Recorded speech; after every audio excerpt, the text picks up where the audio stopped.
One does not become enlightened by imagining figures of light, but by making the darkness conscious. You know that feeling, when something rises in you, anger, desire, ambition, that doesn't fit your carefully crafted self-image, and you push it away thinking, that's not me. What if those disowned parts, your shadow, aren't obstacles to your purpose, but actually contain it?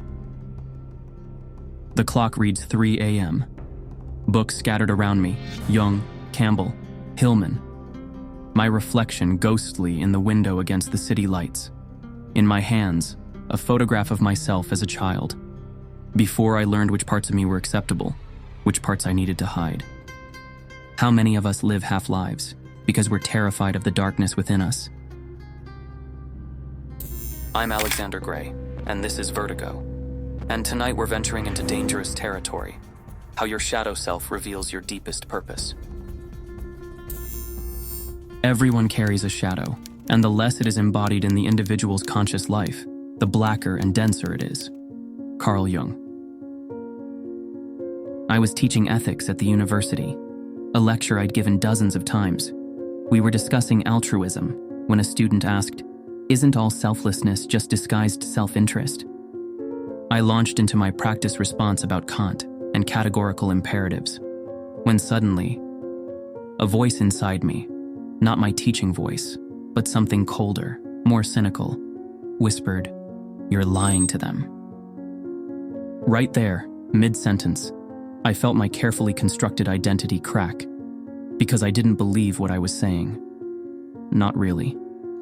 I'd been teaching selfless ethics for years while secretly believing humans are fundamentally selfish creatures. That every sacrifice, even love itself, is just self-interest wearing a noble mask. That night I couldn't sleep. The cynical part of me, the voice I'd spent my career arguing against, was actually what I believed. The truth I'd never admitted, even to myself. Who was this person inside me? This shadow self that saw through the pretense of human goodness. This wasn't me. Couldn't be me. I was the idealist, the believer in human potential, the defender of ethical truth. Jung called the shadow the thing a person has no wish to be. But that's not quite right, is it? The shadow isn't just the dark parts. It's everything we've decided isn't acceptable. Everything we've cut off from our conscious identity. We think of the shadow as some monstrous thing, lurking in the darkness. But what I've come to understand, what keeps me up at night sometimes, is that the shadow isn't a monster at all. It's a collection of exiled parts of ourselves, pieces of us that didn't fit the story we were told to live. There's something painfully specific about the things we exile to our shadow. It's not random. We don't repress qualities at random. We repress the exact qualities that threatened our belonging, our safety, our identity. For some of us, it was anger. For others, vulnerability. For some, ambition. For others, stillness.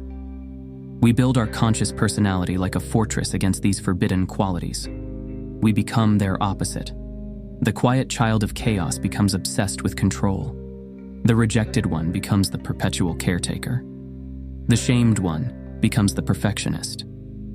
And in this inversion, this reaction formation, as Freud called it, we craft our persona, that mask Jung said we present to the world, often becoming so identified with it that we forget it is a mask at all. But the shadow doesn't disappear. It grows in the darkness. It collects energy. It speaks in dreams and sudden emotions. It leaks out in our projections onto others. You know what's strange about our relationship with the shadow? We're actually fascinated by it. In others, in fiction, in mythology. But there's a vast difference between being fascinated by the shadow and integrating it, between watching darkness portrayed on screen and facing our own. Maybe the only thing each of us can see is our own shadow. Chuck Palahniuk, Fight Club. How does the shadow speak to us? Through what broken languages does it try to make itself known? Last winter, I was walking alone through the old quarter of the city. It was late, empty streets, fresh snow falling in that perfect silence that only snowfall creates. And I passed a homeless man, huddled in a doorway. I walked past him like I always do, eyes forward, a practiced blindness, when something made me stop. Not compassion, something else. Darker. I realized I was angry at him, not just uncomfortable, not just guilty, but genuinely, irrationally angry, as if his very existence was an accusation. The intensity of that emotion, its disproportionate force, that's always the first clue that the shadow is speaking. When we react too strongly, when we're triggered beyond reason, when we feel an unexplainable attraction or repulsion to someone, the shadow is reaching up from the depths. This is what Jung called projection, when we see in others the very qualities we've disowned in ourselves, when we're blind to our own traits but hypersensitive to them and the world around us. That homeless man, what was I seeing in him that I couldn't bear to see in myself? Was it vulnerability, the fragility of security, the possibility that all my achievements, all my carefully constructed identity could be stripped away? Or was it something else, something even harder to admit? A strange envy of his freedom from social constraints, from the exhausting performance of respectability that had become my life. The shadow doesn't just speak through projection or dreams. Sometimes it speaks through synchronicity, those strange coincidences that feel like messages. 2 weeks after my encounter with that homeless man, I received an invitation to speak at a conference on, of all topics, the philosophical implications of housing insecurity. Jung believed these aren't random. They emerge when something in our unconscious is demanding integration. The very things we avoid seem to multiply around us, until we finally pay attention. The most dangerous response to the shadow's voice is to try to silence it, to double down on repression, to build the walls higher. When we do this, shadow possession occurs. The denied aspects grow so powerful, they erupt uncontrollably. We see it in the tightly controlled person, who suddenly explodes, the moral leader exposed in scandal, the judgmental crusader caught in hypocrisy. The shadow finds a way to speak, one way or another. And here's the strangest part, the most counterintuitive truth I've found. The shadow's voice, with all its disturbing desires and uncomfortable truths, often leads us precisely toward what we need to become whole, toward our purpose. The acceptance of oneself is the essence of the whole moral problem and the epitome of a whole outlook on life. Carl Jung. There's an ancient alchemical principle, a paradox at the heart of many wisdom traditions, that our deepest wounds and our greatest gifts are intrinsically connected, mysteriously connected. In the language of alchemy, it's called the gold hidden in the darkness. 5 years ago in a remote monastery, a teacher who studied trauma and calling asked me, "What breaks your heart most about the world? Not what interests me, not what I'm good at, but what wounds me." I answered without thinking, "The way we exile parts of ourselves, and then exile each other because of it. The devastating loneliness of being partial beings." He just nodded. "That's your work." Those 3 words haunted me for years, until I understood. The very wound that pains us most deeply is the doorway to our purpose. This pattern appears throughout history and in remarkable lives. The stutterer becomes an orator. The abandoned child builds community. The one wounded by lies devotes their life to truth, not despite their wounds, but because of them. Jung called this the wounded healer, after Chiron, the centaur who could heal others but never himself. But I think it goes beyond healing. Our wounds point to the specific gift we're meant to bring into the world. Look at Jung himself, his own psychological crisis, his confrontation with the unconscious, as he called it. The period when he feared he was going mad became the foundation for his life's work. For analytical psychology itself, or consider Vincent van Gogh, his mental anguish, his social alienation, the very things that made life so painful for him, were inseparable from the vision that allowed him to revolutionize art. This has been true in my own life as well, my shadow, that cynical, disillusioned voice I discovered in that classroom. The part of me that sees through the pretense of human goodness, that questions the possibility of genuine ethical action. For years I tried to silence it, to argue against it, to be the optimistic idealist I presented to the world. But when I finally began listening to that voice, really hearing it, I discovered something unexpected. It wasn't just cynicism. It was a profound hunger for authenticity, a refusal to accept comfortable lies, a demand for a deeper, more honest engagement with the messiness of human experience. And this voice, this exiled part of myself, had a wisdom I desperately needed. It became the foundation for my most meaningful work, for the questions I'm exploring with you now. What part of yourself have you exiled that might contain your gift? What shadow quality, if integrated rather than rejected, might reveal your purpose? Often our purpose requires the very qualities we've locked away in our shadow. The sensitivity we learned to hide, the anger we were told to suppress, the ambition we were taught was selfish, the desire we were taught was shameful. Sometimes I wonder if our wounds are actually, no, that's not quite it. Perhaps our wounds are not just wounds, but portals, doorways to capacities we would never develop otherwise. How can I be substantial if I do not cast a shadow? I must have a dark side also, if I am to be whole. Carl Jung. There's a critical distinction we need to make when we talk about the shadow, between shadow integration and shadow possession. I spent a long time misunderstanding this, thinking that embracing my shadow meant indulging it, expressing it, letting it take control, as if the only two options were complete repression or complete surrender. The night after my classroom revelation, when I realized how much cynicism and disillusionment I'd been hiding, I went to a bar alone, ordered whiskey after whiskey, and started arguments with strangers, speaking all my darkest thoughts about human nature, almost hoping for a fight. It was shadow possession, not shadow integration. I wasn't trying to be honest. I was trying to punish myself. That's not integration. That's a cry for containment. Integration isn't, wait, no, let me try again. It's not about some perfect balance. It's messier than that. Integration is something far more subtle, more difficult, and ultimately more transformative. It's not about letting the shadow take over. It's about bringing it into relationship with the conscious self, creating a dialogue, a dance, between parts that have been separated. In Star Wars, one of our most profound modern myths about the shadow, Luke's journey isn't about destroying Vader, but recognizing him as part of himself. And Vader's redemption comes through reconnecting with the light he'd denied.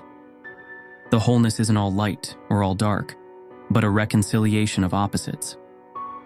This is what makes shadow work so challenging and so easily misunderstood. It's not about becoming your shadow. It's about creating a more spacious self that can hold both your conscious identity and your shadow aspects in a dynamic relationship. It's not either or, it's both and. I see this struggle clearly in my work with others. The spiritual seekers who try to transcend their darkness through love and light practices, only to have their shadows erupt in destructive ways. The social justice activists who project all shadow material onto oppressive systems, unable to see their own capacity for the very qualities they condemn. The self-improvement enthusiasts who try to optimize away their shadows, as if the messy, complicated, uncomfortable parts of being human were just inefficiencies to eliminate. We're surrounded by shadow-denying philosophies, but also by shadow-glorifying ones, those that romanticize darkness without understanding its purpose. Both miss the point entirely.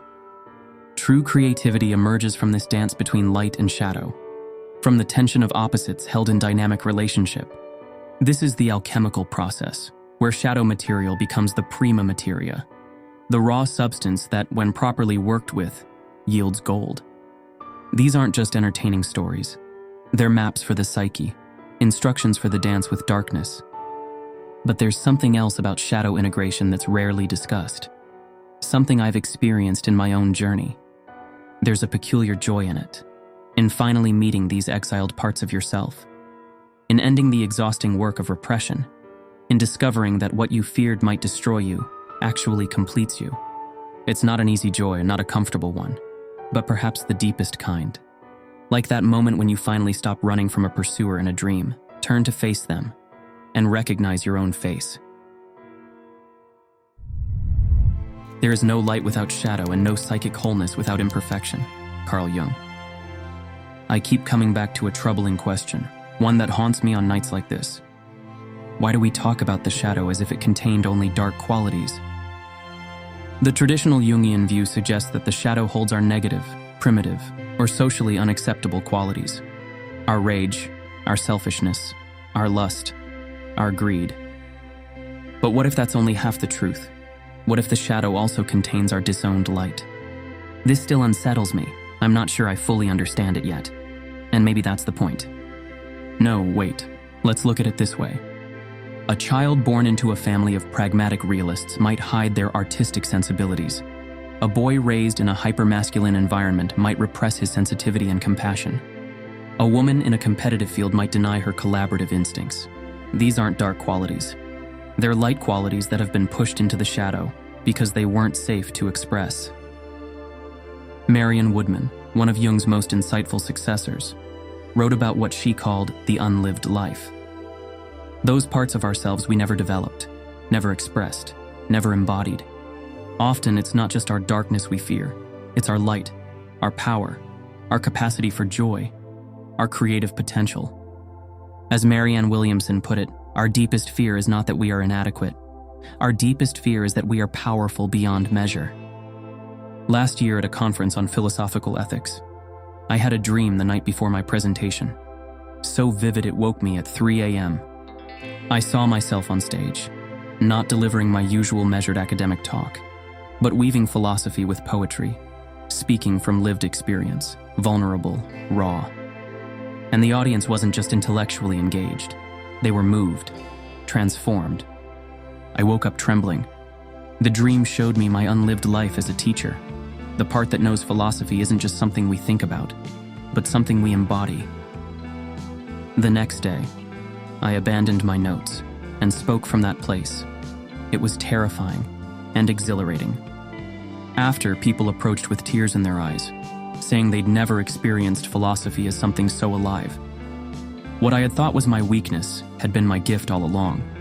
In shadow, not because it was dark, but because it didn't fit my idea of what a serious philosopher should be. This is what I mean by the wholeness beyond duality, beyond our simplistic notions of light and dark, good and bad. True wholeness embraces all aspects of the self, the conventionally dark and the conventionally light, the socially acceptable and the socially suspect, the rational and the intuitive, the structured and the wild. It's not about becoming perfect. It's about becoming complete. What I've come to understand about the shadow goes beyond our individual psyches. We also carry collective shadows, those qualities entire cultures, societies, and generations have deemed unacceptable. I witnessed this in a progressive philosophy department that prided itself on inclusion. Yet certain questions remained unaskable. Anyone who ventured into these territories became a vessel for the department's collective shadow, ostracized, labeled problematic.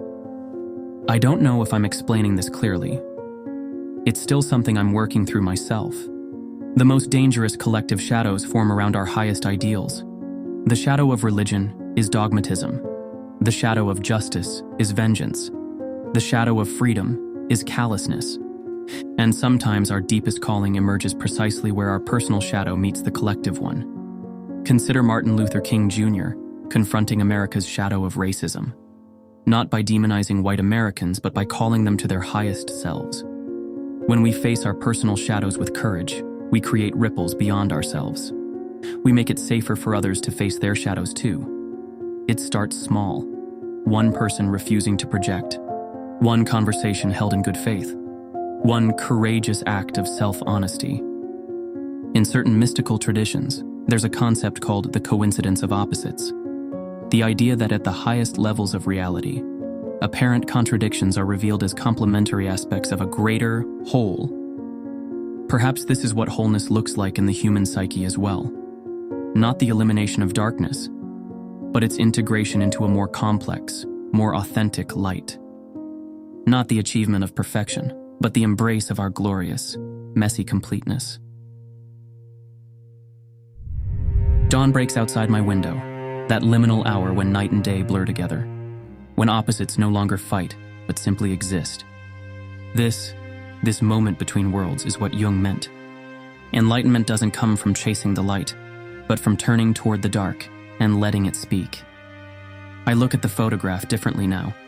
Not just a boy with innocence waiting to be lost, but a man waiting to be reclaimed, if I stop hiding from him. There's a strange kind of peace in facing your shadow. Not the peace of having it all figured out, but the peace of no longer being at war with yourself. The parts of you you've buried, they're not your burden, they're compost. Rot becoming root. The fertile darkness your future grows from. They aren't obstacles to your purpose. They are your purpose, waiting in the dark, whispering through dreams, slipping through cracks in your day, asking to be seen, asking to come home. What would happen if instead of running from these shadows, we welcome them like exiled pieces of our soul, returning? I'm Alexander Gray, and this has been Vertigo. Good night. Or perhaps I should say good morning.